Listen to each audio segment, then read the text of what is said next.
You're listening to the Ask Drone U podcast. You ask, we answer your drone questions. Whether you're here to turn your passion into profit or you simply fly for fun, we're a community of learners and teachers who aspire to achieve greatness.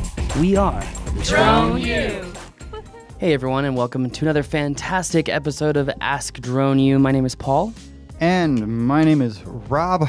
Welcome back. It's funny when we haven't been in here for a while. I think I'm saying welcome back to the audience as if they've been gone as long as we have. But secretly you're saying welcome back to yourself. Pretty much. Not intentionally, but anyways, I hope you haven't been gone as long as we have.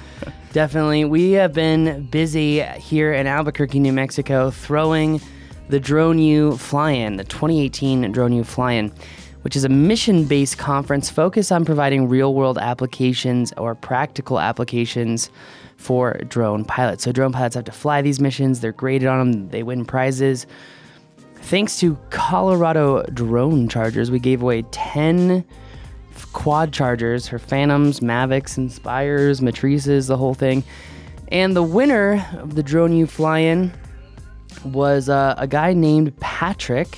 We call him Stash because he had this handlebar mustache. Yeah. It's very cool. Very it cool. was a crazy 4 days, Rob. When you think of the Drone U Fly-In, what do you think of? I think of, obviously, a bunch of people having a great time. I think of people from literally beginner, meaning, so one person, Honey, which... Her name's really Honey. Her name is really Honey. We're not just calling her Honey. Every day it was fantastic. I mean, she's a very neat lady, she and her son, but I think they had flown literally the day before was their first flight. So that's the epitome of a beginner. To people who are pretty well versed, like Patrick, who's done quite a bit actually. And so it's cool because there's so many different exercises, so many varying degrees of expertise and experience, and everybody had a great time. There was something for everybody. Everybody was learning from each other. It was just an incredible, incredible weekend. Some really amazing people involved. Yeah, I mean, the only feedback I heard was positive. You know, having Pix4D come down and give those classes was awesome.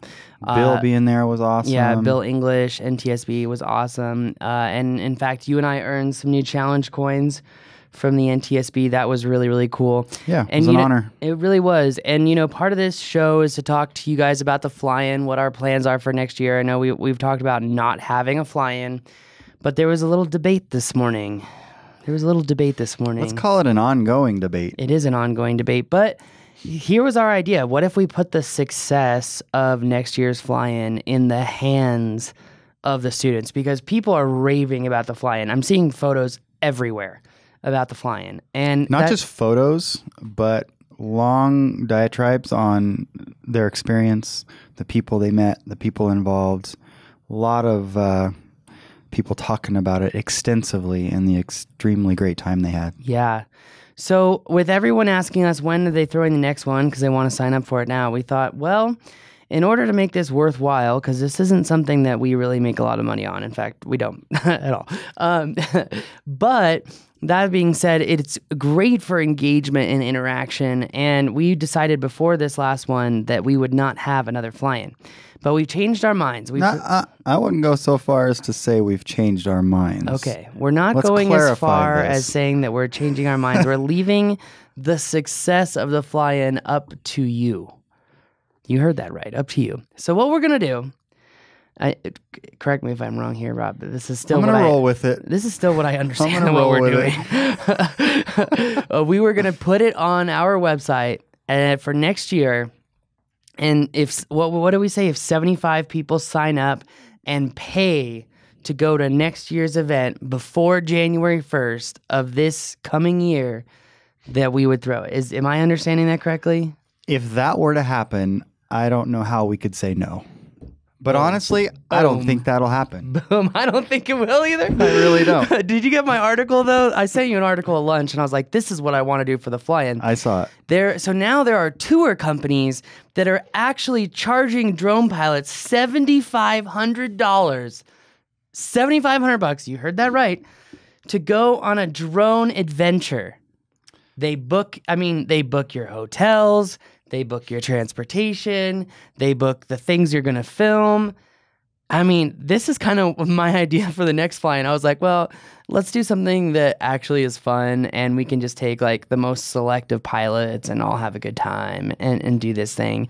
Yeah, and it sounds like they're going to some pretty incredible locales as far as that thing that you sent. True. All over the world. True. So very cool. So I'm very not sure if I want the success of the next fly-in, because if we don't do the next fly-in, that's what I want to do.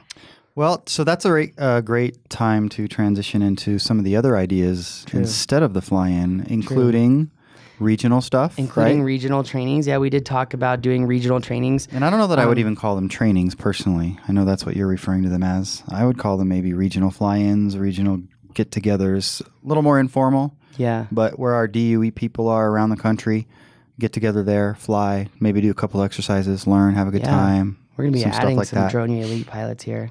We are excited about that. I've got 3 on my mind. That's one of the best things too about the fly-in is that some of those guys rise to the top. And yeah.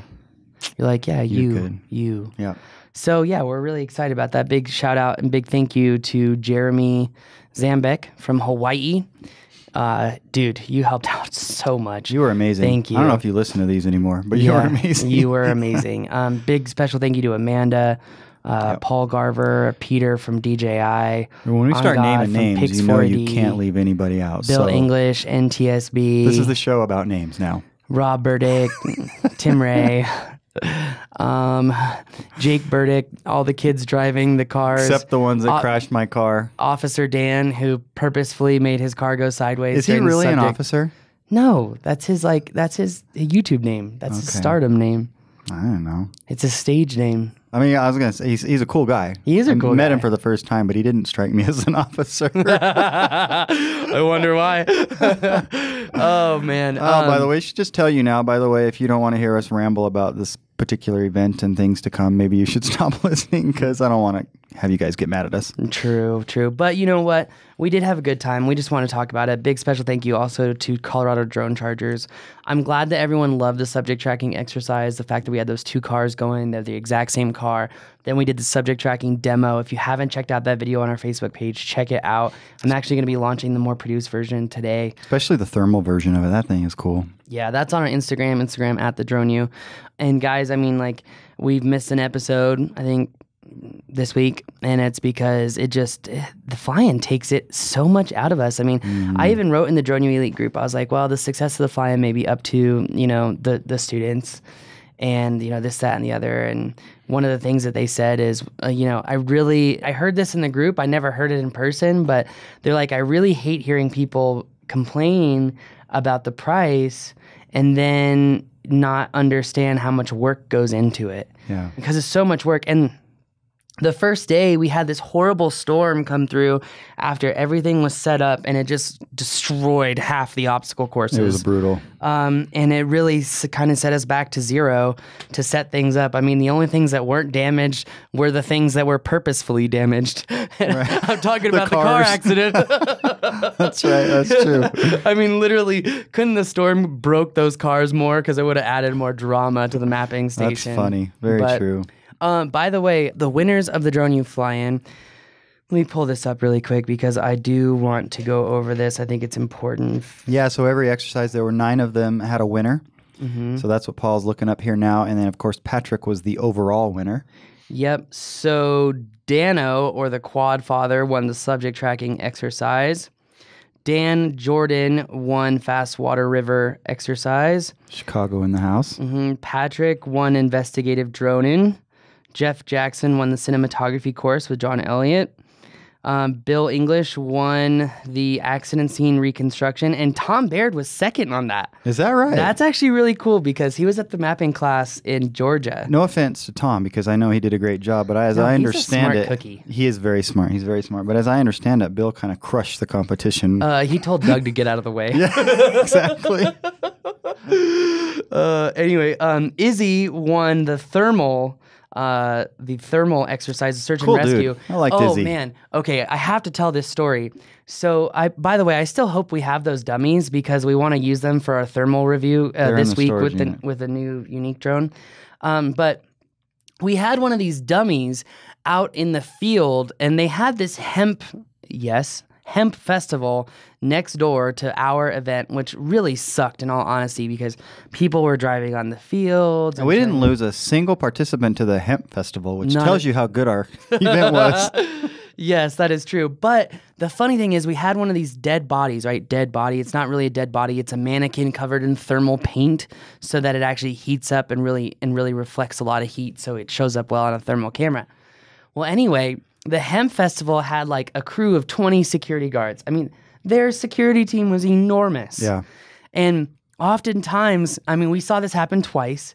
You would see 4 dudes just sprinting to the dead body, the fake dead body, sprinting to the dead body. And then he like picks up the hand and realizes it's a mannequin and goes, oh my gosh. And he just buries his head in his chest and slowly walks away. Poor guy. And then the second time, they were playing a joke on their security buddy. So they literally point at the dead body and then go, oh no, and start screaming. And then the other guy runs up to the dead body and he picks up the arm, shakes his head, and walks in pure shame back to the hemp festival. Man, that's cold-blooded. Guy thought he was about to make a rescue. No rescues. Jon McBride was the only one making rescues. Yeah. So another person to thank, by the way, Jon McBride and Rocky Mountain Unmanned Systems. If it weren't for them, we wouldn't have had the thermal challenge. So we're very, very, very grateful for that. That was a lot of fun. So each station was an hour and a half, and they went by so fast. And John's was one of the ones that went by the fastest because there was just so much information coming out of Jon, and people just sat there.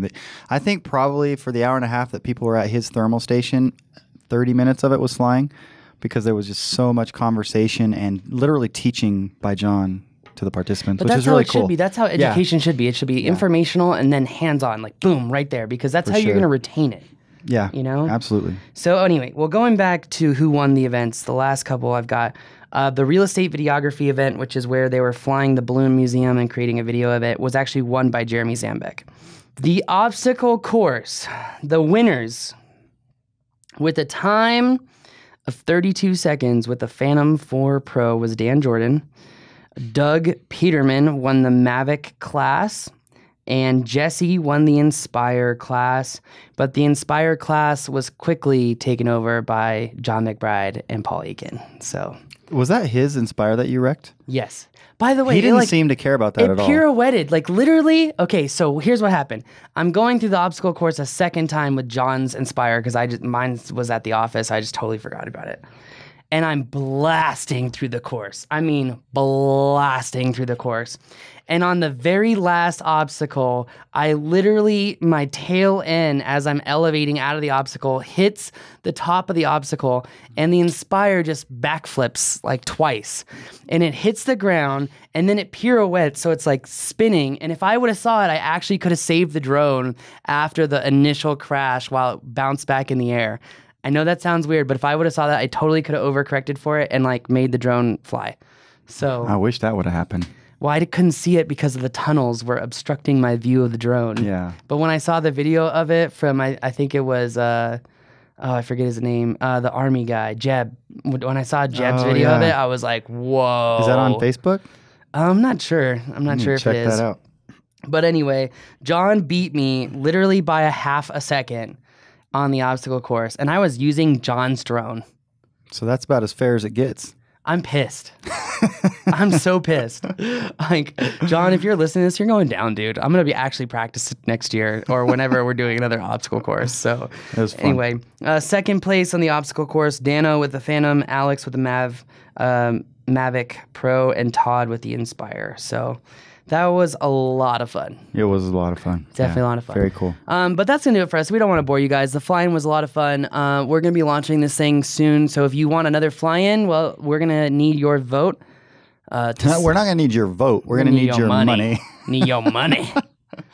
That will guarantee it. Better get your money. That's right. Anyway. Hopefully. All right, guys. Well, that is going to do it for us today. Back onto the informative podcast, back onto the news, and all the fun things of Ask Drone U. My name is Paul. I'm Rob. This is Ask Drone U.